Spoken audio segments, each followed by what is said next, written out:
मैं पूरे सदन का ध्यान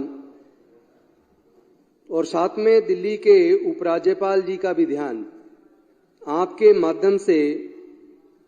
इस ओर दिलाना चाहता हूं कि दिल्ली के अंदर पहले सर्विसेज डिपार्टमेंट दिल्ली सरकार के अधीन होता था, लेकिन उसके बाद जिस तरह केंद्र सरकार ने अवैध तरीके से वो विभाग छीना और दिल्ली सरकार को एक लंबी कानूनी लड़ाई लड़ने के बाद सुप्रीम कोर्ट से जीतकर सर्विस डिपार्टमेंट वापस मिला, लेकिन फिर किस तरह अवैध तरीके से तानाशाही रवैया अपनाते हुए देश के प्रधानमंत्री जी ने संसद के माध्यम से सर्विस डिपार्टमेंट को दिल्ली सरकार से छीन लिया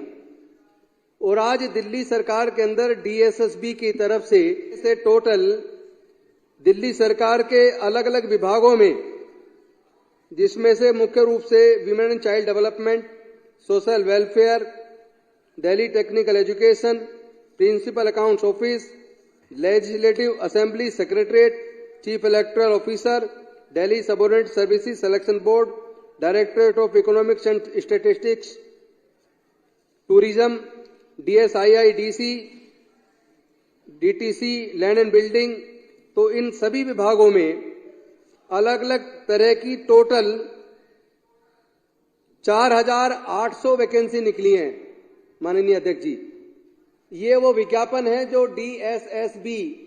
के माध्यम से, जो विज्ञापन के माध्यम से ये वैकेंसी निकली है। और मुझे ये कहते हुए बड़ा दुख हो रहा है कि दिल्ली के अंदर एससी, एसटी और ओबीसी, जिसकी जनसंख्या लगभग 85% से भी ज्यादा है, और उस 85% जनसंख्या का जितना हिस्सा बनना चाहिए था, वैसे तो 85% वैकेंसी उनको मिलनी चाहिए, लेकिन सुप्रीम कोर्ट के द्वारा जो व्यवस्था दी गई है उसके हिसाब से एससी, एसटी, ओबीसी को 49.5% वैकेंसी उनके हिस्से में जानी चाहिए। और मैं बड़े दुख के साथ कह रहा हूं कि इसमें से जनरल कैटेगरी और ईडब्ल्यूएस दोनों मिलाकर जनरल कैटेगरी के खाते में 4817 में से कानूनी रूप से 5%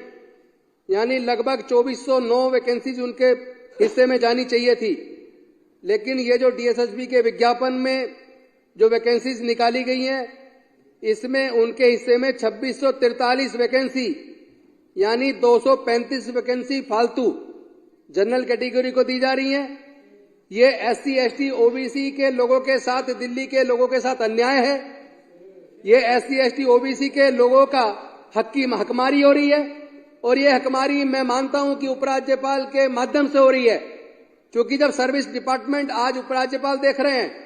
तो ये जिम्मेदारी दिल्ली के उपराज्यपाल को लेनी पड़ेगी कि उन्होंने टोटल 235 वैकेंसी, जिसमें assistant grade, LDC, steno, MTS, इस तरह की अनेक वैकेंसीज में टोटल 235 वैकेंसी जो एससी, एसटी, ओबीसी के हक की थी, उनको चोरी करके जनरल कैटेगरी का काम इस विज्ञापन के माध्यम से कि आपके माध्यम से ये निवेदन करता हूं कि ये बात एलजी साहब के पास तक जानी चाहिए कि वो इसकी जांच कराएं कि ये 235 वैकेंसी की हकमारी जो की जा रही है एससी, एसटी, ओबीसी की, ये रुकनी चाहिए।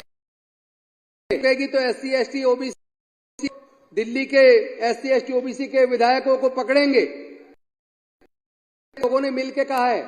कि आप एससी का रिप्रेजेंट करते हैं दिल्ली की विधानसभा के अंदर, हमारे मुद्दे कौन उठाएगा? मैंने उनसे वायदा किया था कि मैं इस मुद्दे को